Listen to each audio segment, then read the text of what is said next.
lagi saya nak minta Datuk jelaskan ni, pasal sekarang ni tengah hangat isu persepadanan semula.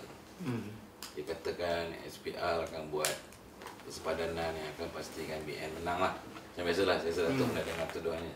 Kalau boleh Datuk cerita sikit macam mana persepadanan semula ni, sebab apa kita kena buat, perlukah dapat 2/3 parlimen dan sebagainya. Ringkaslah yang ringkas. SPR ni mesti kena buat kajian semula. Dia, the word is review ya. Review ni kajian semula. Sebab perlembagaan kata setiap selepas 8 tahun ya, the interval of 8 years, sekurang-kuranglah at least 8 years, SPR perlu membuat kajian semula sempadan bahagian pilihan raya ni. Yang kita ada 222 parlimen, 576 kawasan DUN, kita kena kaji semula. Baik. Ini disebut di bawah perlembagaan perkara 113. Jadi, apabila kita membuat kajian semula, kita kena buat selepas tempoh 8 tahun. Kenapa perlembagaan nak kata perlembagaan sebut selepas 8 tahun, at least ya? Sebab dalam tempoh every 8 years and above tu, demografi muka bumi ni dah berubah. Ya.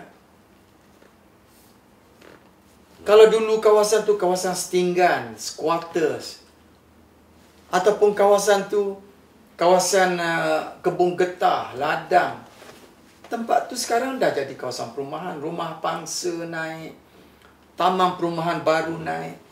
Apabila semua tempat ni naik, maka berlakulah penghijrahan penduduk. Orang baru beli rumah, dia masuk situ.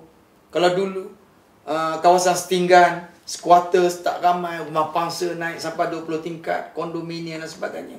Sebab itu perlembagaan kata setiap 8 tahun, paling at least 8 years, you have to review the kawasan.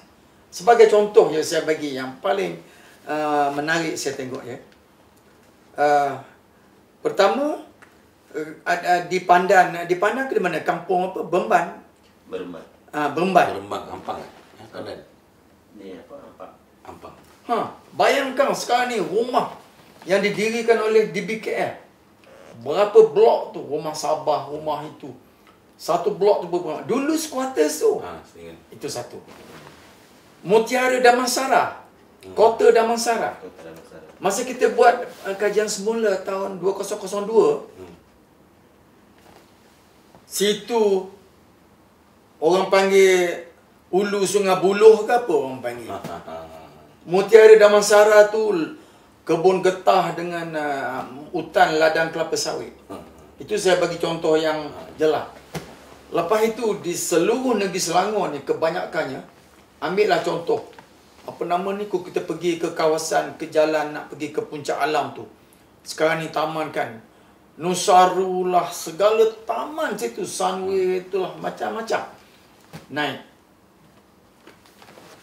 Bukit Jelutong, satu taman perumahan yang begitu besar. Denai Alam. Apa nama ni, dia nak pergi ke Seksyen 15 Shah Alam, pergi ke Kelang tu pula, apa dia panggil? Alam Permai ke? Alam apa entah? Alam Impian. Alam Impian. 2002 hutan. Inilah sebab perlembagaan kata you have to review bahagian pilihan raya, sebab dalam masa tempoh 8 tahun at least tu keadaan berubah. Universiti naik, pelajar masuk. Taman perumahan naik sana sini. Kalau di Selangor dan wilayah persekutuan ni cepat pembangunan. Cepat. Sebab itulah penambahan di negeri Selangor pada masa kita buat tahun 2002 tu, pengundi di Selangor 1.2 juta. Aku tak salah saya. Yang paling tinggi tu. Sekarang ni Selangor 2.1 juta pengundi. So takkanlah kita tak buat kaji semula. Baik, SPR akan buat kaji semula. Tempoh 8 tahun tu dah tamat pada tahun 2011.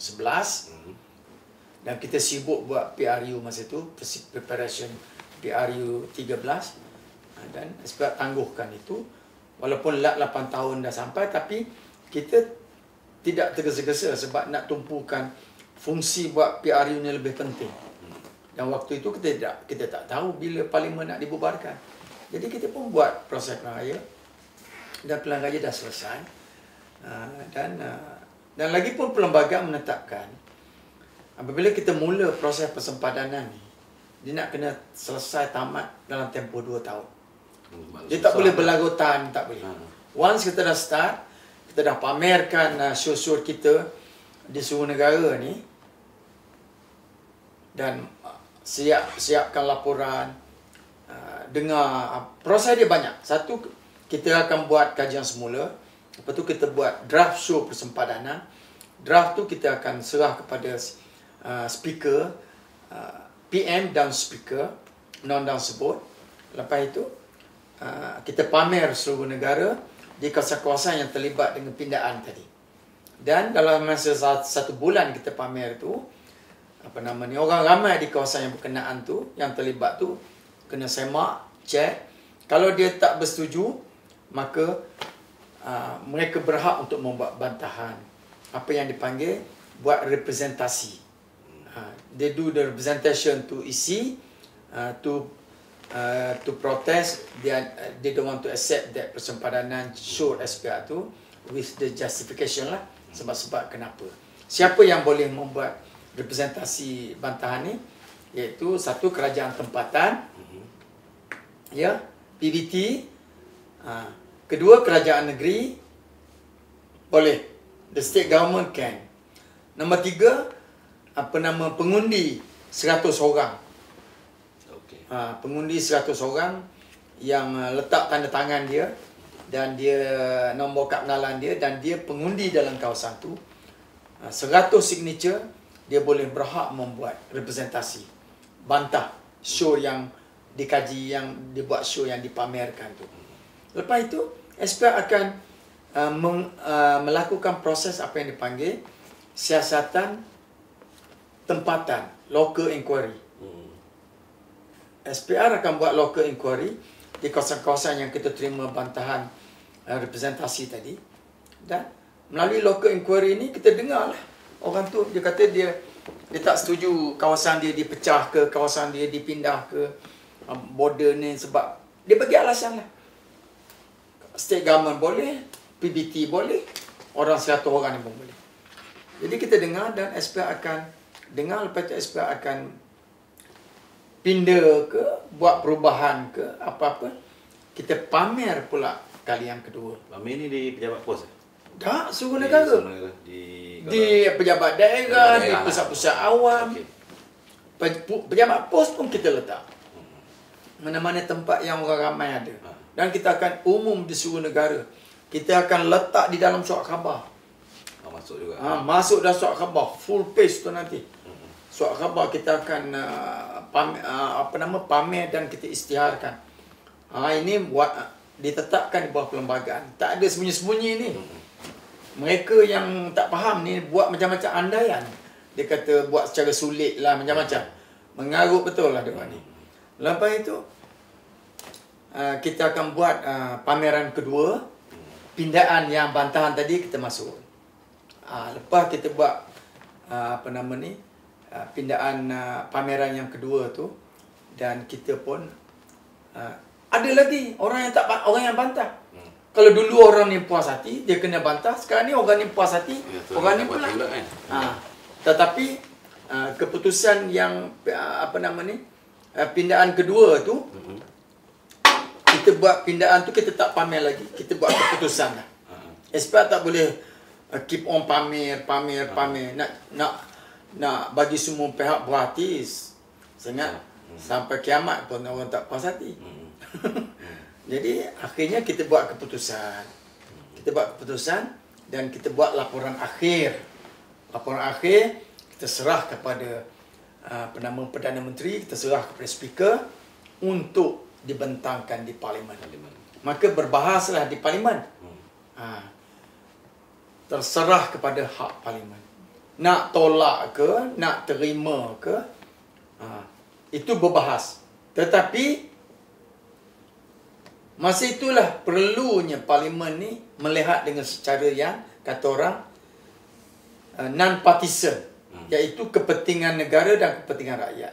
Kalau sesuatu kawasan tu perlu dipecah dua kerana terlalu besar penduduknya, pengundinya, seperti Kapar misalnya. Kapar tu besar. Soal parti tak timbul. Soal kawasan tu perlu dipecah dua. Jadi itu perlu kerjasama antara wakil rakyat BN dengan wakil rakyat Pakatan ni di Parlimen untuk bersama-sama meluluskannya. Dan kelulusan tu memerlukan simple majority saja. Tak perlu 2/3. Di peringkat itu. Di peringkat tu simple majority je. Bila dah sampai itu, maka timbul keputusan untuk nak meminda perlembagaan, iaitu nak pindah daripada jumlah kerusi 222 ni, nak tambah kepada bertambah katakan. Itu perlu 2/3. Okey. Yang itu perlu 2/3. This is the thing. Maknanya begitu banyak memerlukan, kata orang, kerjasama antara kedua belah pihak untuk memastikan bahagian pilihan raya ni dapat dipinda untuk kepentingan rakyat dan negara. Itu dia. Saya rasa itu kebaikan. Jadi kita akan maka serah kepada Dewan lah. SPR buat show saja. Sebab tu dia panggil kajian semula dan show persempadanan. Kalau Dewan Rakyat masih lagi bersikap parti, tak nak bertengkar sana sini, maka berlarutanlah. Sebab itu perlembagaan kata jangan lebih pada 2 tahun. Sebab dah menjangka akan berlarutan, debate, tolak menolak di dalam, apatah lagi sekarang ni BN, kerajaan memerintah tak ada 2/3. Jadi tentulah ada tolak menolak dan ada perhitungan. Itu semuanya menjuru kepada kebaikan negara. Itulah tujuan adanya pembangkang. Apa yang baik kepada negara, bersatu setuju. Itulah maksudnya. Tak baik baru bangkang. Yang tak baik baru bangkang. Kalau kita nak ubah sempadan, maka kalau benda tu baik, daripada pengundi 140,000 satu parlimen, kita nak jadikan 70-70 misalnya. Itu baik kan? Baik. Jadi perkara-perkara begitu orang kena fahamlah.